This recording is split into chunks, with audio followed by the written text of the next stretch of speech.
Sir বসবো আমি? আরে বোন আমরাই।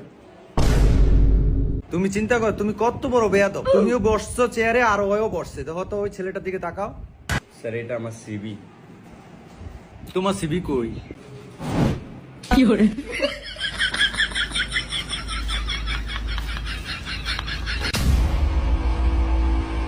তোম করে আমি 3টা প্রশ্ন করমু, যদি উত্তর দিতে পারো তারপর আমি দেখমু। প্রশ্ন কি আমি করমু? জি স্যার। আচ্ছা, তোমার পকেট খরচ কে চালায়? স্যার আমার পকেট খরচ আমার ফ্যামিলি চালায়। আমার তো কোনো চাকরি নেই, এই জন্যই আমার চাকরিটা অনেক দরকার আর কি। আচ্ছা তোমার? স্যার আমি ওই এলাকার মধ্যে 2-4 রাউন্ড ঘুরান দিলে এমনি মনে করেন যে পকেটে 4-500 আয় পড়ে। ফোনটা ওই খুদা মাহবুব জানে এই আর কি। বাহ, তাহলে তো তুমি এলাকার সম্মানীয় মানুষ। তাহলে তো তোমার চাকরি করা লাগে না। না স্যার, চাকরি তো চাকরি, আর মনে করেন পকেট খরচ দিয়া কি হয়। আচ্ছা যাই হোক, তুমি কি ম্যারিড? জি স্যার। আচ্ছা আর তুমি? চাকরি বাকরি নাই, এলাকায় রাউন্ড দিয়া খাই। আমারে স্যার মাইয়া দিব কি? একটা চাকরি খুবই দরকার, অন্তত বিয়াটা লেগা। আচ্ছা তোমরা তো ব্যাংকে চাকরি করতে আইছো।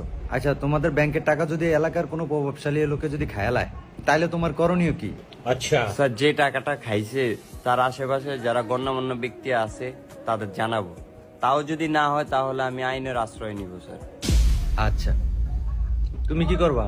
স্যার আমি হেয়ারে যায় বুঝামু। আচ্ছা বুঝামু যে ভাই টিয়াটা দিয়া দেন ব্যাংকের টিয়া। যদি না বুঝে তাহলে স্যার আমি আইনের আওতায় কয়ে লাভ নেই, কারণ ওখানে স্যার আইন নাই। আর্মি আইন না দিমা মাইর মনে করতে বাড়ির উপরে কোনো স্যার ওষুধ নাই। ফিদারে স্যার শয়তানের ডরায় টিয়া ধারফ স্যার দিবই। আমি একটা বিশ্বাস আছে স্যার, কারণ স্যার আমি জানটাকে দিয়ে লাগুনি, হ্যাঁ টিয়ার লেগে জানটা দিয়ে লাগুনি। এরপর যদি স্যার টিয়া না দেয় তাহলে স্যার আর আমার কোনো এখতিয়ার নাই। হ্যাঁ মাইরা খাই আলোর উপরে ছাড়া দিব।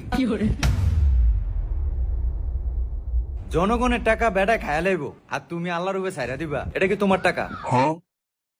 এটা ব্যাংকের টাকা। আর আমি এখন বুঝতে পারছি যে তুমি যে এলাকায় রাউন্ড দিয়ে তোমার পকেট খরচ কেমনে চালাও। তুমি মিয়া বন্ড।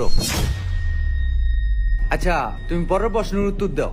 তোমার সামনে যদি কোনো মেয়েকে ইপটিজিং করা হয় তখন তুমি কি করবা?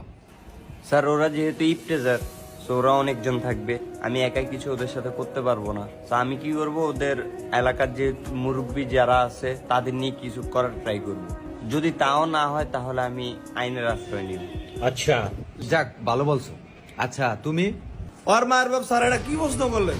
এটি দেখলি তো আমি নগদ করে কর দিলাম, সাইকে আমি গেলাম স্যার। এরপরে যদি এরা মনে করেন যে ভাই ইয়ে করলো যে অনেকজন হতো 4-5 জন যদি থাকে, তাহলে স্যার কি আমি জানটা দিলাম নিয়ে গেল। আমি স্যার আইনের আশ্রয় নিতেই